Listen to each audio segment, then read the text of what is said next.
Hey YouTube, quick tutorial here from Alex Honeywell, and basically in this tutorial we're going to be taking a bunch of JPEGs or PNGs, basically after you've taken a whole bunch of shots for, stop and go animation, whether it's with clay or with Lego or whatever, and then you want to recombine the images into a movie using free software. I've seen a lot of, trials and places like that that are, they don't get the full control, but at the same time it's not free all the time. So um, we're going to be using a program called Blender. Blender is a great program for that. You can download it here, blender.org, and so let's get started in the program. So when you open it up, you won't get this. Let me just load this. So this is the screen you'll get when you open it up. Basically, we're not going to use any of these 3D tools today. We're not going to use this at all. You can totally bypass that, and that's because this is for absolute beginners. Instead, we're going to go to the video sequence editor, and we can just click on it, left click. So you should get this. It's just basically a timeline. You can scroll out using the mouse, scroll in and out, and if you click in on the mouse wheel, you can kind of go back and forth. So those are, good things to know. So basically what we want to do is we want to add your photos in. So, if you click add and you click image, that will bring up this menu. Now this menu basically tells you everything that's on your hard drive. And so basically you want to go to the place where the images are stored, and you want to select all of them. So let's go, for me, I'm choosing, since I'm from Vancouver, Festival of Lights, and I have 170, I think they're JPEGs. And I'm going to press A, and what that does is it selects all of them, and I'm going to go add image strip up here. Alright, so now you can see we have, it kind of tells me, it says 170 images, and it shows me, I think that's the first image right there. But you'll notice it's not really set up properly, like they're kind of going behind frame 1. So what we need to do is first press this button, and this will allow us to preview the animation so we can see what's going on. You can drag this down, just left click and pull it, maybe about there, and then we can zoom in on the mouse so we can kind of see what's going on. So if we, you can click on different, just in the timeline, left click, and you can, see different portions of it. But basically what we want to do is we want to take this purple bar down here, and we want to make it start at the first frame. So basically all we have to do is, with that selected, which it is right now, you press G and just move the mouse, and then that's where it is right now. So you click to set it in place, and then you can also press G and then tap the arrows to do fine controlling. So move just slightly there, and then press enter to set it in place. And then we can scroll in and just get a finer look. Just see, that's pretty good. I think that is actually at the very beginning. Okay, so that's perfect. If you want to see this in seconds, if you want to see the timeline in seconds instead of, or I think this is in frames, right? Oh yeah, no, this is in seconds right now. If you wanted to see it in frames, sorry, you go down to View and just deselect Show Seconds, and that will show you the frames. So now you know exactly how many frames this is. Now it ends, if we just left click on the timeline here, you can see that it ends on frame 171.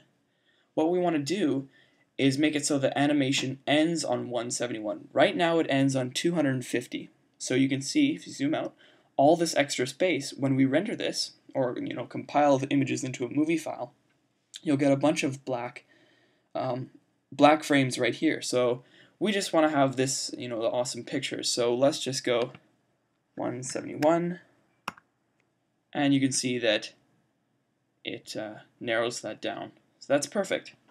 If you, I guess I could tell you this. If you press Shift and then left arrow, it puts the marker back to the beginning. Okay, so if you want to play through this, you can press Alt-A, and because I'm screen recording, it is not going to be the fastest speed. It's not going to be playing at full speed, but whatever. We can kind of click here and see what our footage is going to look like.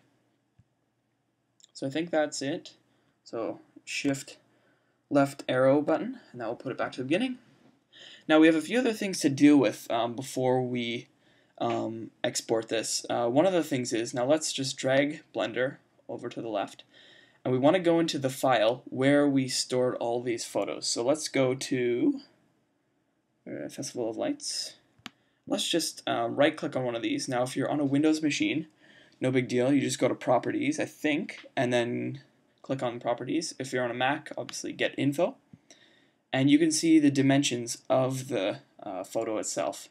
Now this is really useful because what we need those dimensions for is so that the render engine knows to basically make a movie file that's that big, that's that by those dimensions. So let's just, oh yeah, I should tell you this. So basically on the right hand side, go over to here and change these two numbers. Okay, that's the resolution.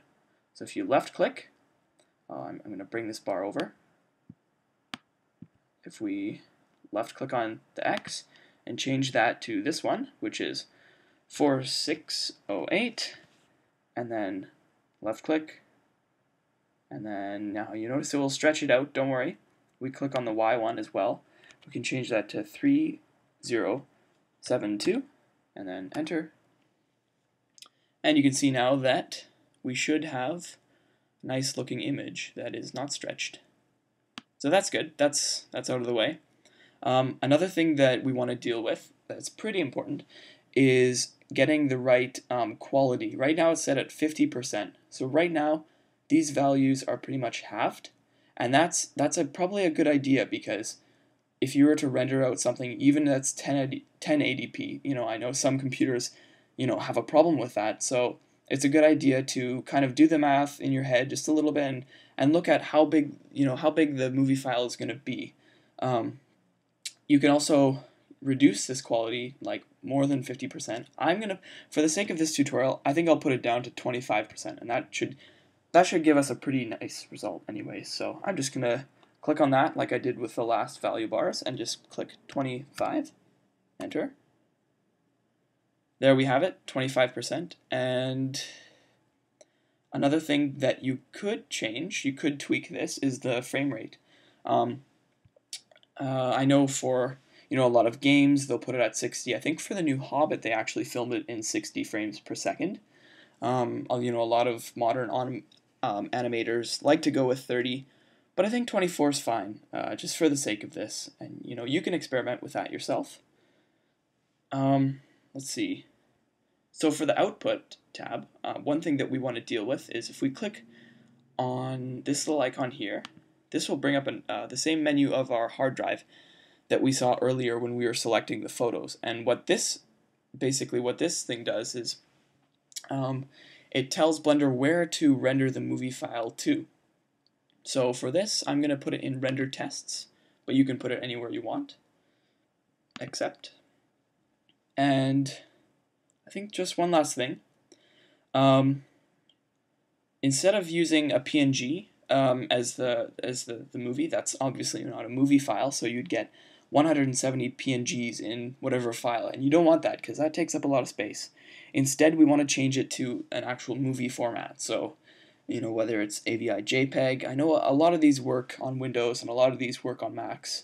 Some of them are not so smooth, but I'll go with QuickTime just because that's what I like. It's pretty simple.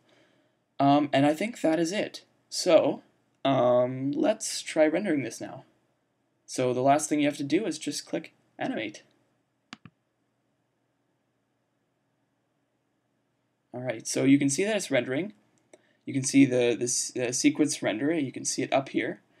And the bar, that little darker gray, is slowly going across, so that's when you know it's rendering. But for the sake of this tutorial, I'm just going to, if you want to stop it from rendering, you just press exit once and then exit twice. And I've already rendered this out, so I'll just show you what that gave me.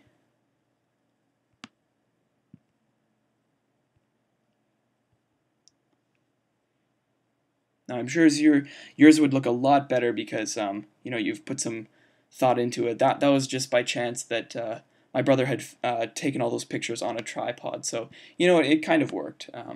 But anyways, I hope you enjoyed this tutorial, and one thing that I will mention is that this kind of setup only works for different scenes in an animation. Say you had a different scene, where something else was happening in the same animation. Well, you'd want to do this process for each scene, and then add these, add the movie, the QuickTime files together back in Blender. But that would be for another tutorial. So good luck, and if you want to rewatch this just to get the little details, please do so because it's a really good thing to know. Anyways, thanks for watching. Bye.